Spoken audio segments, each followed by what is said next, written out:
너는 하나님의 집에 들어갈 때에 내 발을 삼갈지어다. 가까이 하여 말씀을 듣는 것이 우매한 자들이 재물 드리는 것보다 나으니 그들은 악을 행하면서도 깨닫지 못함이니라.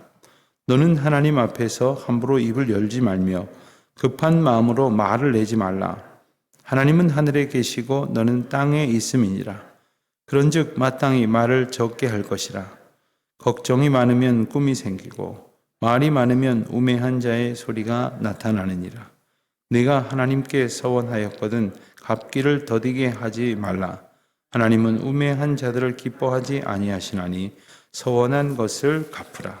서원하고 갚지 아니하는 것보다 서원하지 아니하는 것이 더 나으니 내 입으로 내 육체가 범죄하게 하지 말라. 하나님 앞에서 내가 서원한 것이 실수라고 말하지 말라. 어찌 하나님께서 내 목소리로 말미암아 진노하사 내 손으로 한 것을 멸하시게 하랴. 꿈이 많으면 헛된 일들이 많아지고 말이 많아도 그러하니 오직 너는 하나님을 경외할지니라.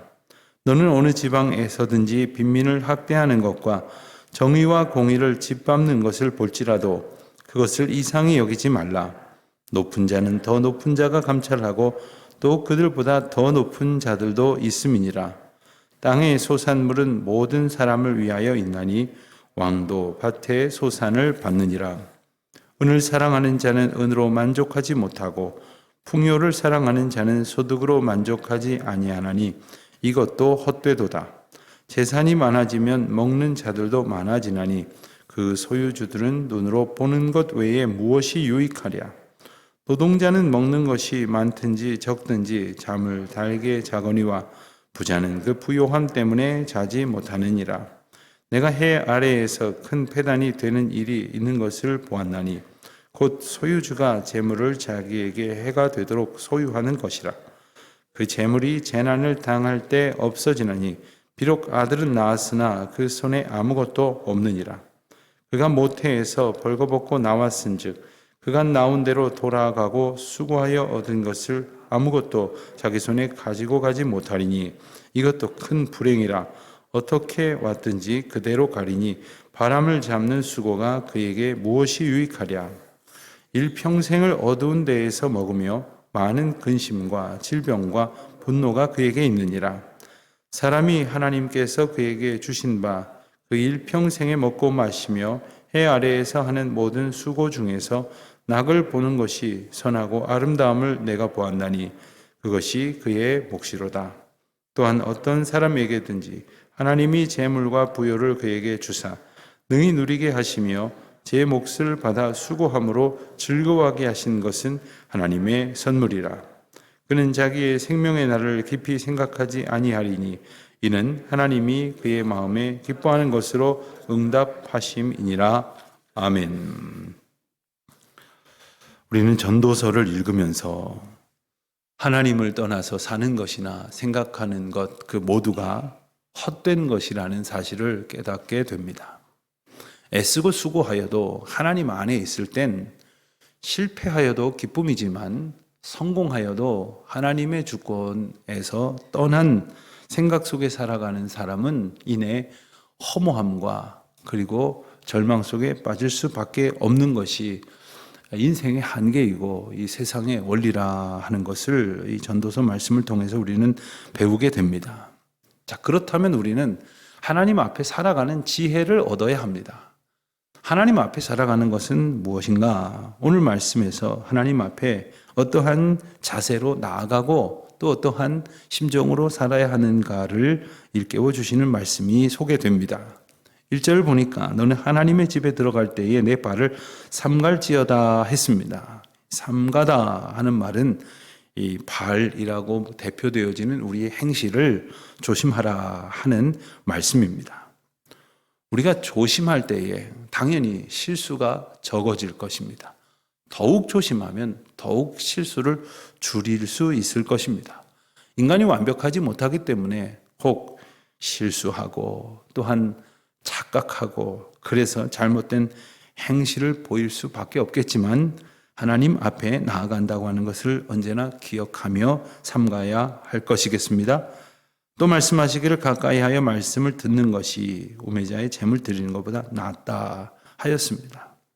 우매한 자들은 재물 드리는 것으로 모든 일을 다 했다 이렇게 생각할 것입니다. 여기서 재물 드린다는 것은 제사를 지내는 것이라고 하겠고, 또 재물을 드릴 때에도 형편이 된다면 더 많은 재물로 더 아주 대단한 그러한 장관을 연출하면서 제사를 드릴 수도 있었을 것입니다.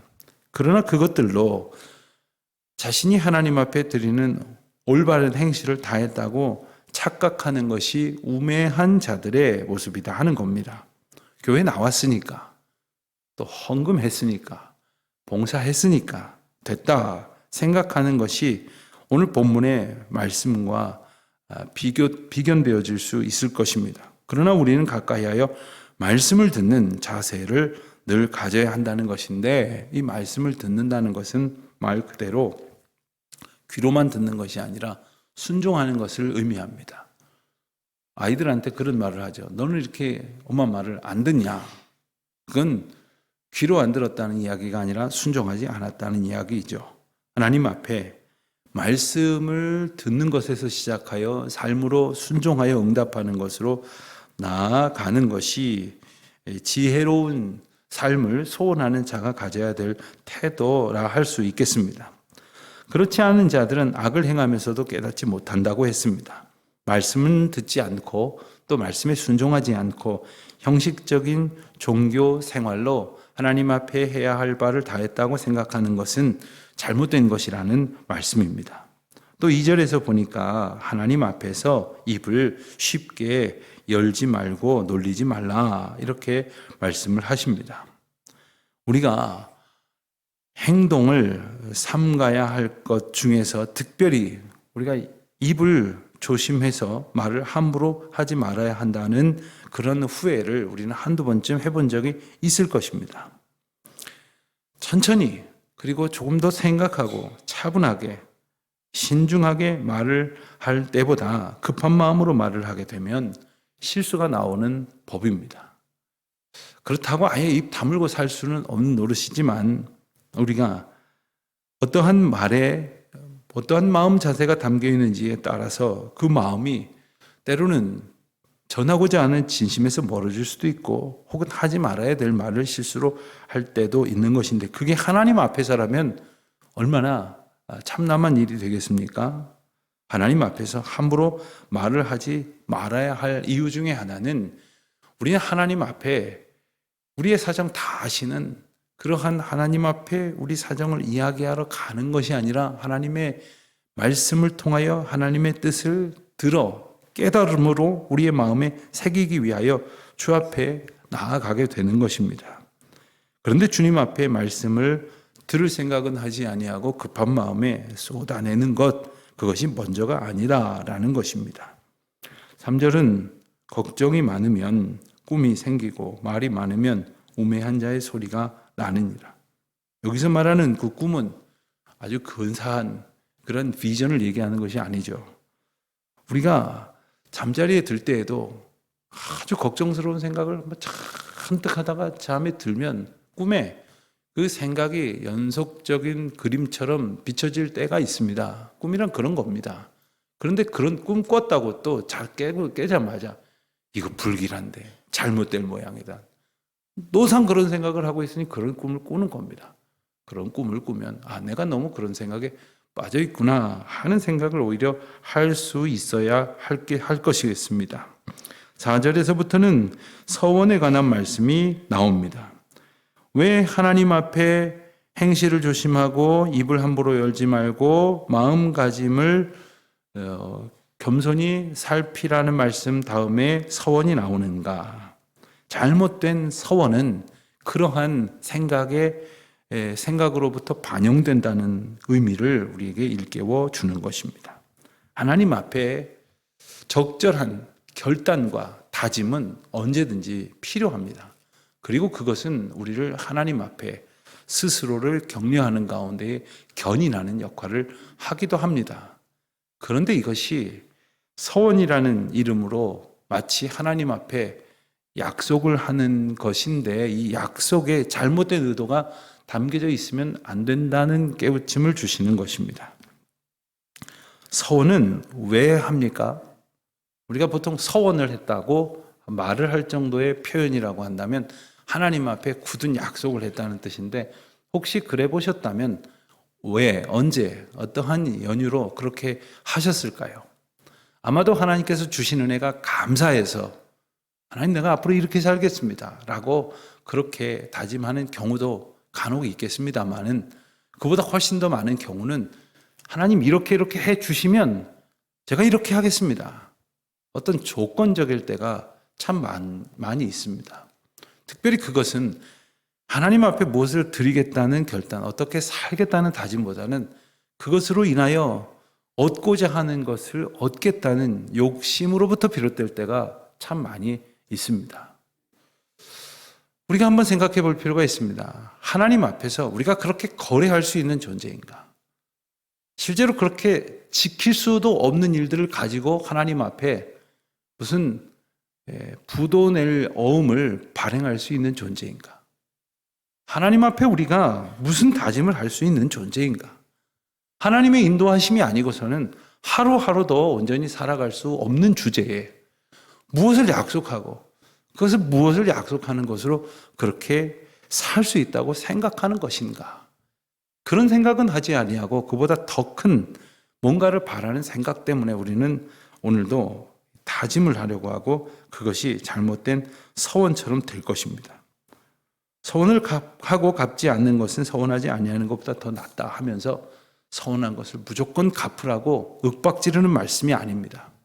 하나님 앞에 함부로 약속하지 말고 함부로 태도를 취하지 말라.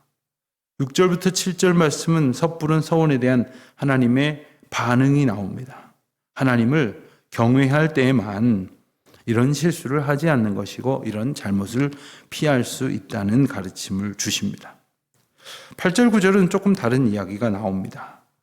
어느 지방에서든지 학대하고 공의를 짓밟는 부패한 권력을 보게 되더라도 이상히 여기지 말라 하는 겁니다. 참 권력이라는 것이 그렇죠. 그리고 그 권력을 얻기 위해서 또 얼마나 때로는 막 비굴하기까지 그렇게 권력을 달라고 조아립니까? 근데 막상 그 권력을 얻으면 참 어떻게 저렇게 할 수 있는 모든 노력과 능력을 기울여서 저렇게 부패를 일삼는가 하는 생각을 하게 만듭니다. 그러한 일들을 보면서 실망하지 말라는 것이에요. 사람이 힘을 가지면 그런 속성이 드러난다고 하는 건 우리도 마찬가지로 힘이 지금 없어서 그럴 뿐이지, 힘이 있으면 우리도 그럴 수 있는 존재라는 것을 이야기하는 겁니다. 이 말씀은 권력자들을 비판하는 것이 핵심 메시지가 아닙니다. 우리도 언제나 그럴 수 있는 존재이고 아마도 한줌 되지도 아니하는 그런 권력을 가지고도 역시 그러한 요즘 말로 갑질을 얼마든지 하고 살아가는 것이 완악한 인생임을 보여주시는 말씀입니다.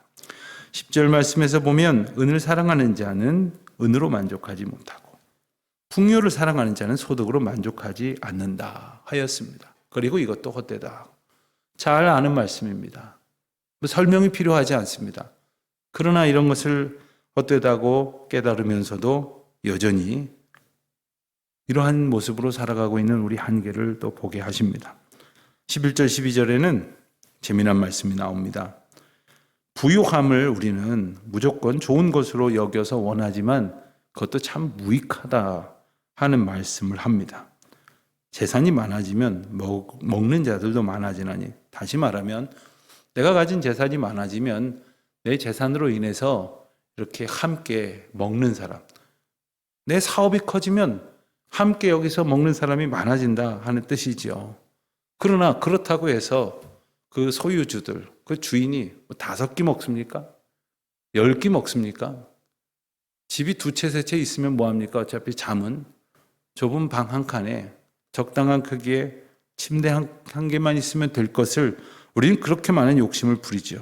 12절 말씀은 더 흥미롭습니다. 노동자는 먹는 것이 많든지 적든지 잠을 달게 자거니와 부자는 그 부요함 때문에 자지 못하느니라.